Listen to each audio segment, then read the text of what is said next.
तुम्ही बाळासाहेब तुम्ही असं म्हटलंय की 6 नंतरचं जे मतदान आहे हो, त्या मी येतो मतदानाचा डेटा आम्हाला हवा आहे, जे आम्हाला आहे स्लिप्स पाहिजे ते काय? पहिल्या ह्याच्यामध्ये मी आपल्याला सांगतो की इलेक्शनचा वेळ ठरतो की सकाळी 7 वाजल्यापासून ते संध्याकाळी 6 वाजेपर्यंत. 6 नंतर ज्यांचं मतदान झालं नाही त्यांना मतदान करता येत नाही. पण ती जी प्रिमायसेस आहे मतदान केंद्राची, त्या मतदान केंद्राच्या प्रिमायसेस मध्ये तुम्ही 6 वाजलेच्या आतमध्ये असाल आणि 6 वाजले असतील तरी तुम्हाला मतदान करण्याचा अधिकार आहे.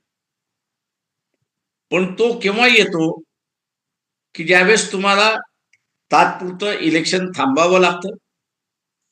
जो प्रिसाइडिंग ऑफिसर जो आहे त्या प्रिसाइडिंग ऑफिसरनी टोकन द्यावं लागतं. आता हे टोकन सुद्धा कसं द्यायचं त्याचंही विवरण इलेक्शन कमिशनने केलेलं आहे.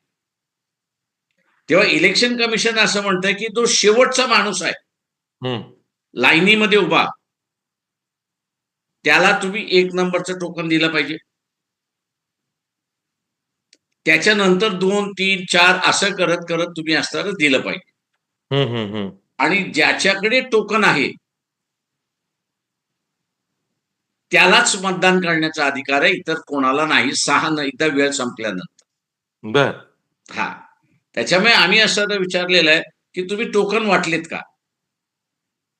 वाटले असेल तर बूथ वाईज किती वाटलेत आणि त्या मतदारसंघात किती वाटलेत त्याची असणारी तुम्ही आकडेवारी आम्हाला द्या.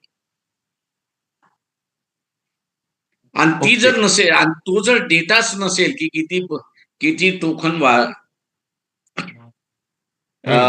डिस्ट्रीब्यूट केलेत किंवा त्या मतदाराला दिलेत याचा डेटाच नसेल तर आम्ही असं म्हटलं की हे बोगस मतदान आहे, हा फ्रॉड आहे.